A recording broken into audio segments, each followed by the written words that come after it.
Já quero dar as boas-vindas para você que chegou aqui conosco nessa quarta e última aula, onde a gente vai falar agora, fazer um fechamento principalmente de receitas, vamos olhar sobre possíveis tributações diretamente, pensar em direito tributário aplicável ao agronegócio. Eu sou o Kelly, já quero te fazer aquele convite maravilhoso para você se inscrever e apoiar o nosso conteúdo, o nosso trabalho aqui no YouTube. Você pode também seguir a gente no Instagram, Vitrine do Concurseiro, e acompanhar nosso trabalho que a gente tem também. Deixar suas dúvidas aqui nos comentários. Fique à vontade, escreva, dê sugestões, conteúdos que vocês querem aprender e a gente vem publicar. Você pode mandar um e-mail para a gente, vitrineconcurseiro@gmail.com. Vamos lá para o nosso último momento aqui, sem muitas demoras. A gente vai falar agora sobre o reconhecimento de receitas. A gente está nos finalmente, né? A gente já viu o momento do preparo, antes da porteira, dentro da porteira, para a gente agora olhar o depois da porteira, né?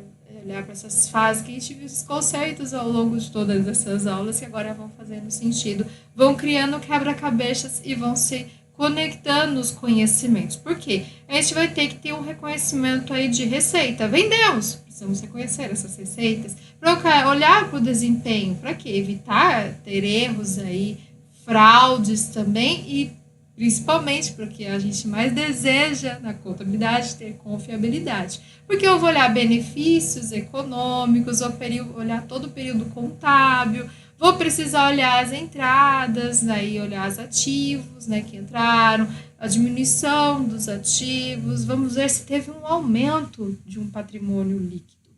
E a gente vai olhar os tipos de receita nesse primeiro momento, que são receitas brutas, que vêm basicamente da venda dos produtos, que eu vou ter os documentos que vão comprovar notas fiscais do produtor, nota fiscal da entrada, nota promissória e outros arquivos, outros documentos que a gente pode utilizar para poder fazer esse reconhecimento. E aí eu vou ter a receita que é derivada da venda.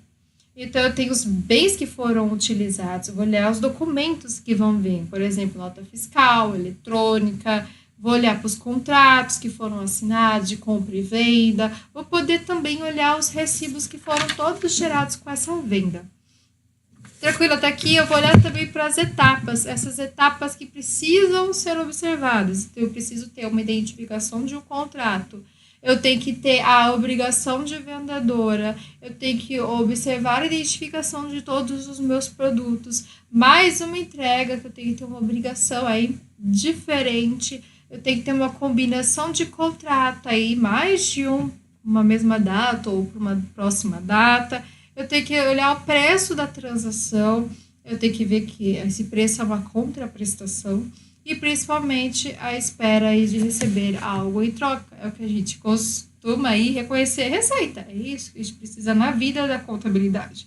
Aqui, isso só permanece.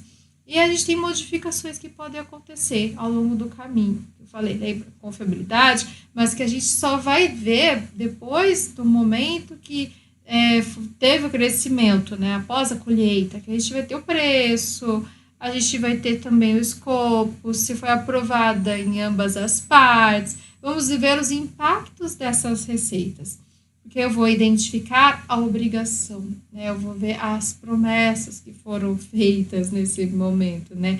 Para observar o que é a satisfação. Que a satisfação ela vem como uma obrigação de performance. Eu reconheço receitas, então eu vou transferir o que foi prometido ao meu cliente, vou entregar de fato. Para quê? Para ele obter o controle. Olha só como a contabilidade é aplicada aqui de uma forma muito bonita, né? Preciso vender. E aí, quando eu falo de venda, automaticamente vem o custo do produto vendido. Eu tenho o colher, né? O valor justo com a diferença, tem o DRE lá acontecendo, a variação. Principalmente se ela foi positiva ou negativa, vou separar, né? Vai ficar separadinha no CPV. Eu tenho uma variação aí de valor justo. Aí eu tenho uma visão clara ainda dentro desse CPV, que é uma flutuação que pode acontecer dentro do mercado. Eu preciso ficar de olho nisso, eu tenho um mercado, então ele pode mudar. Isso que é interessante observar quando você tem valor justo. E aí eu tenho que olhar para olhando ainda para aquelas variações que vão ser negativas, por exemplo, eu tenho que integrar eles no CPV, com a venda do produto. Se eu tiver um erro na variação do valor justo, ele não vai refletir na realidade, ele vai controlar aí separado, ele vai comparar aí junto com o custo. Então, eu tenho que ter um mercado. Esse mercado ele tem que ser relevante. Por exemplo, o gato. Eu tenho que ter uma raça, tenho que olhar a genética, tenho que observar a idade. Tudo isso vai compor o preço dele. E aí eu tenho que ver a venda, o que ela considera, né? Eu tenho que observar a localização e principalmente as condições atuais do momento da venda, né? Eu tenho que observar quais são os custos de transporte que eu vou ter e todas as outras despesas necessárias. E aí eu tenho que pensar ativos que vão ser integrados aí com a terra. Eu vou ter as plantações que vão ter valor de mercado, então eu tenho que olhar os ativos biológicos e a propriedade agrícola para poder calcular e aqui separar do valor justo. Muito tranquilo até aqui, nesse momento, só para reconhecer receita. Os contratos futuros de venda, quando a gente tem aquele mercado, né, que a gente conhece, não são relevantes aqui para determinar o valor justo, ele não vai refletir numa data posterior. Então, a gente tem que ver os contratos a termos aí fixos também. Então, a gente tem um momento após a colheita, que a gente utiliza o CPC 16, stocks, que a gente já tem falado desde a primeira, a segunda, principalmente na segunda aula, eu falei bastante da terceira também. Se você não viu, vai ficar aqui na descrição desse vídeo para que você possa acompanhar todas as aulas. É muito importante você fazer o acompanhamento dessas 4 aulas para entender toda a construção do pensamento do CPC 16, e a gente vê a mensuração de custo versus valor realizável líquido. Lembra dos dois? O menor, né? A gente faz esse reconhecimento aí, principalmente agora de ganhos e perdas. Você conhecer agora ganhos e perdas. Esse é um momento que a gente vai destrinchar um pouquinho mais para reconhecer no resultado quando a gente identifica ele. O quê? Primeiro momento, o plantio. Eu olho os gastos iniciais, então eu tenho um ativo biológico, um ativo circulante. E aí, no final, eu comparo com o valor justo líquido. Aí eu tenho a diferença, que aí eu vou ter uma variação de conta a valor justo no ativo biológico, onde eu registro até separadamente e faço uma análise de investimento. O saldo valor justo eu não considero fisicamente, né? E aí eu não combino, preste atenção, não combino receitas de vendas com CPV, nesses casos aí que eu tenho a variação de valor justo no ativo biológico, tá bom? Aí eu tenho aqui o CPC 29, que faz a avaliação a valores justos. Eu tenho despesas de vendas que vão ser jogadas lá no DRE. Então, aqui é o próprio dito cujo quando a gente tem o mercado. Lindo, fácil. Quando eu tenho um ganho, eu reconheço o ativo. Por exemplo, o nascimento. Quando eu tenho uma perda, eu tenho uma despesa de venda. Quando eu olho para o resultado, eu vou observar principalmente a volatilidade. Eu reconheço uma vez, por exemplo, o valor justo. Um ativo aí, produto agrícola. Eu reconheço ali na colheita e no momento da venda. Eu tenho alguns eventos específicos. Eu vou olhar o quê? O resultado. O que ele me causou? Ganho ou uma perda? Tá, eu tenho que olhar uma linha separada aí da DRE para isso. Então, eu vou ter os ativos biológicos aqui, que eu vou observar o valor de custo, que ele não mede o ativo aí com confiança. Então, tem os mercados aí que tem preços até disponíveis, mas não tem confiança. Aí eu tenho o custo. O custo, ele é utilizado aí com depreciação, perda, desvalorização. E eu vou olhar, principalmente nesse custo, os excetos aí que são portadoras. Portadoras, cuidado. Portadoras não é no valor custo. Produtos agrícolas, né? Que eu vou olhar para o valor justo, mercado, menos as despesas, eu vou ter uma venda aí, que vai confrontar receitas e despesas, eu vou olhar a origem, né, das receitas e despesas. Então, eu tenho uma receita que vai gerar uma venda, né, que veio da venda, e eu tenho um resultado, que é receita menos custos, menos despesas, todos aqui desses meus produtos agrícolas. Então, vamos aqui para contabilizações novamente. Exemplo aqui de contabilizações aqui. Exatamente. Então, eu tenho as informações. Vou até trazer mais para cá, para ajudar a gente a enxergar melhor. Então, eu tenho as informações que eu preciso da plantação, né, de feijão, por exemplo. Eu vou ter a maturação, observar a maturação do ativo biológico, por exemplo, eu vou dar um exemplo de R$200. Tive uma venda de R$260. Eu tive, a maturação custou R$200. A colheita do produto agrícola foi 240. Então, olha para isso, né? Eu tenho o primeiro momento, o débito do produto agrícola, do ativo circulante, de R$240. Depois eu tenho um crédito de ativo biológico no ativo circulante de R$200. O crédito aqui, para fechar, ele vai ter uma variação de valor justo na DRE de 40, né? Que foi essa diferença. Aí depois eu tenho a venda. Eu vendi. Eu vou ter o débito de estoque do feijão no ativo circulante 240, com crédito do produto agrícola no ativo também circulante, aí de 240. Vou ter a baixa do custo mais impactos. Então, eu tenho o débito do CPV. CPV sempre leva em consideração quando você tem uma venda, na DRE 240, quanto um crédito de estoque, né, do feijão do ativo circulante 240. Aí eu tenho o quê? Recebimento das receitas à vista por fim, que é um débito do Caixa Bancos, né, o ativo circulante 260, que foi o que realmente entrou, contra as receitas de vendas, que é a da DRE de 260. Então, na DRE simples, para a gente poder ver, eu tenho lá receita de venda, 260 que eu vendi, menos o custo de produtos vendidos, eu tenho 240. Aí eu tenho mais as variações a valor justo, né? Aquele valor de 40, né? Do 240 para 240, que foi uma variação. Aí eu encontro o lucro do período, que é R$60. Bem tranquilo aqui com esse exemplo. Volta, se você teve dúvida, eu explico melhor, vai anotando também, que é super interessante para vocês poderem observar esse exemplo aqui que eu dei, de contabilização bem básica, tá? Olhando para a DRE na prática sobre receitas que a gente tem. Então, vamos lá. Falei da tributação, que é o momento que a gente já vai entrar logo de cara. Tributação. Olhar primeiro para o imposto de renda. É onde a gente observa quando a gente obter receita, né, aí da comercialização dos produtos, nesse caso, rurais. Então, a gente tem a venda, que são os produtos agrícolas. A forma habitual, nesse caso, é a atividade econômica regular. Então, tem que ser o que é combinado. Ou as outras atividades rurais, que a gente tem exploração, por exemplo, de pesca, extração de produtos vegetais, pode entrar aqui também. Tudo regular e que vai gerar renda. Olhar para os benefícios tributários, eu tenho que observar como atividade caracterizada, né?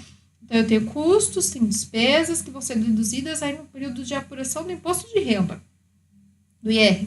E aí eu tenho que manter os meus registros todos documentados, com comprovante da natureza da atividade, para que quando a fiscalização chegar, eu tenha como comprovar. Vamos olhar primeiro para a pessoa física nesse momento, né? Então, eu tenho lá imposto de renda para a pessoa física, é o IRPF, que eu vou ter que apresentar a minha declaração de DIRPF, né? De receita, que eu tenho um aumento, por exemplo, eu vou ter que compensar aí prejuízos e vou observar os meus rendimentos que eu tive, por exemplo, aluguel, arrendamentos, propriedades e isenção aí de venda de imóveis, por exemplo, se aconteceu residencial.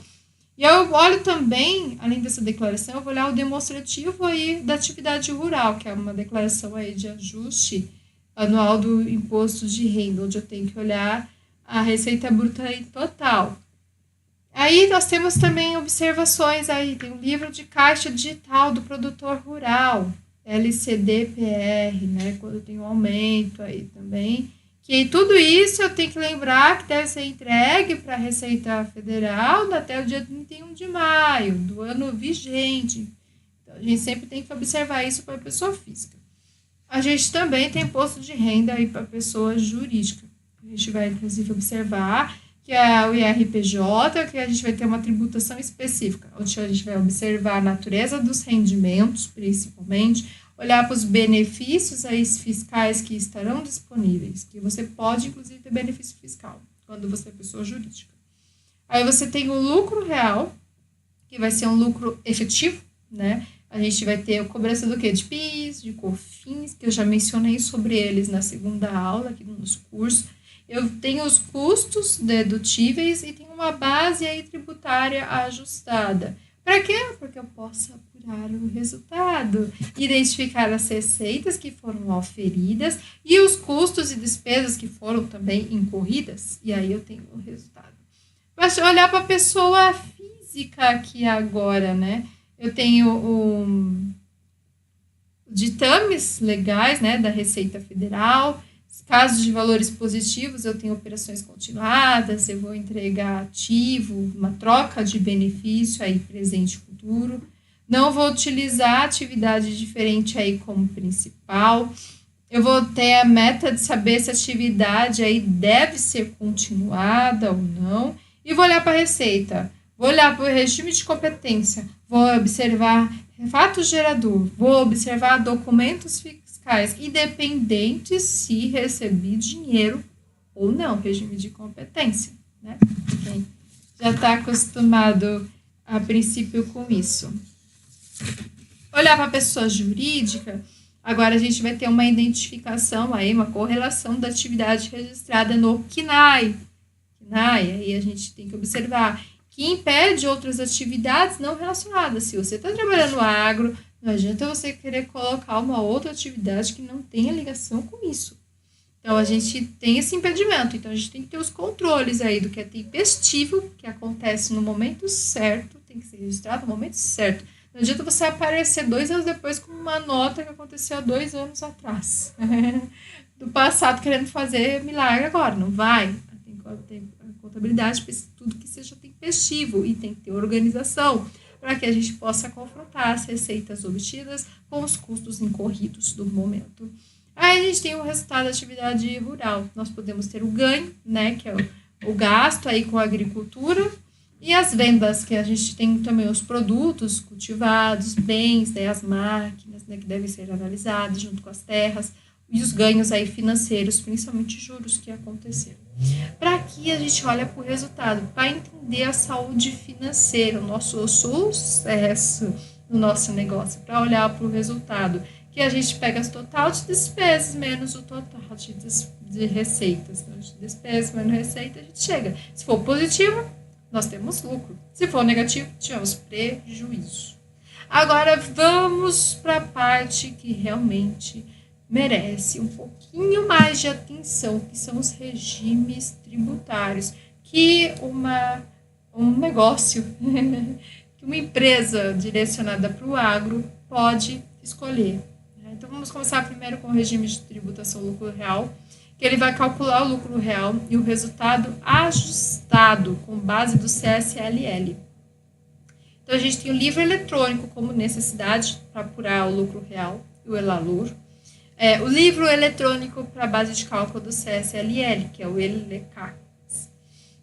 A gente vai separar o que nesse regime? Receitas, custos, despesas. E a gente determina o resultado utilizando aí os incentivos. Tem incentivo para quem trabalha com lucro real. Se a gente observar as alíquotas básicas, aqui nesse caso é de 15%.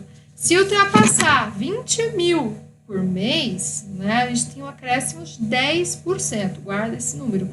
Ultrapassou 20 mil, eu tenho um acréscimo de 10%.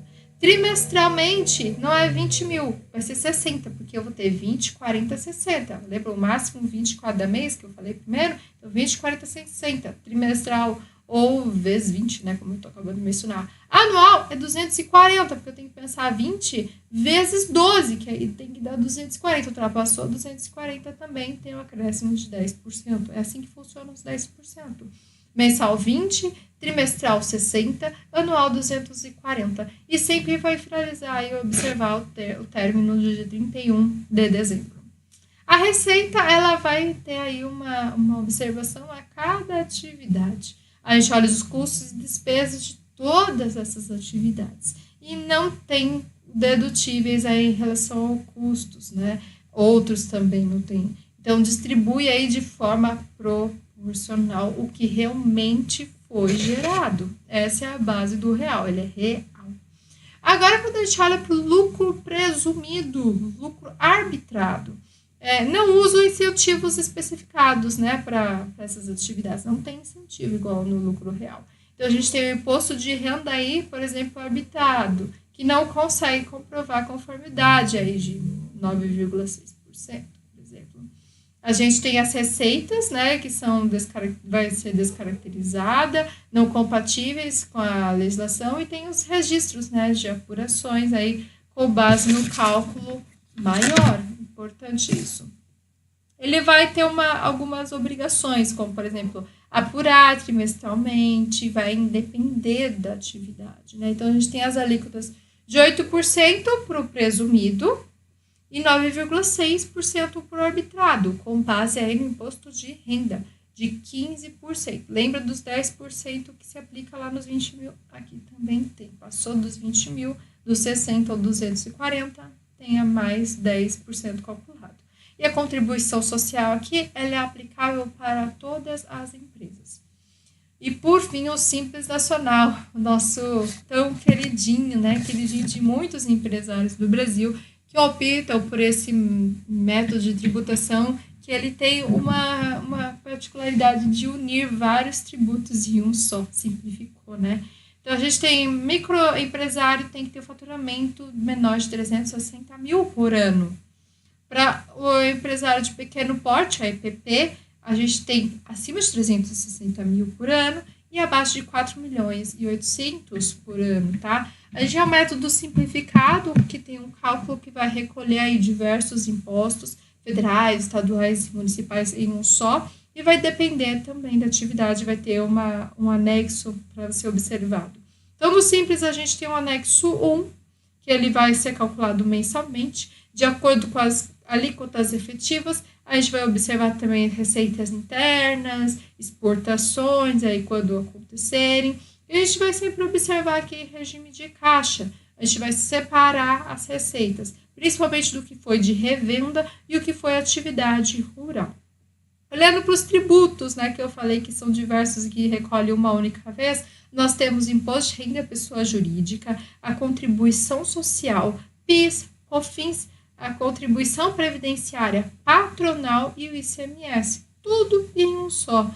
E a gente vai ter contribuintes individuais também, os sócios titulares vão aí acumular 11%, que isso é possível você observar, inclusive, em cálculos da DCTF Web, propriamente dito, que é calculado no final, né, bem tranquilamente. Você consegue observar esse valor na prática, né, na DCTF Web.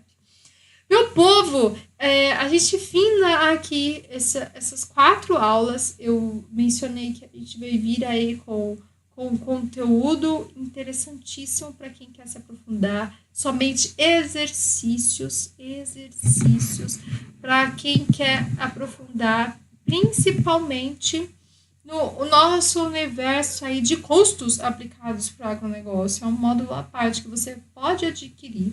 Você pode já se inscrever, deixando eu quero nos comentários, que a gente acaba enviando para vocês todas as informações quando for inaugurar, ou manda um e-mail também para a gente no vitrineconcurseira@gmail.com, que a gente envia. Lembre-se de se inscrever aqui no canal, a gente vai lançar muitos outros conteúdos para que você possa aproveitar também. A gente vai ter um programa de apoio que está saindo para estudantes que concluírem nossas aulas. A gente vai dar certificado aí para atividades complementares de nível de faculdade, que vai ajudar muita gente. Então, já se inscreva aqui e avisa todo mundo também, para que a gente possa continuar crescendo aqui no nosso canal do YouTube. Nos vemos nossos próximos cursos. Até mais!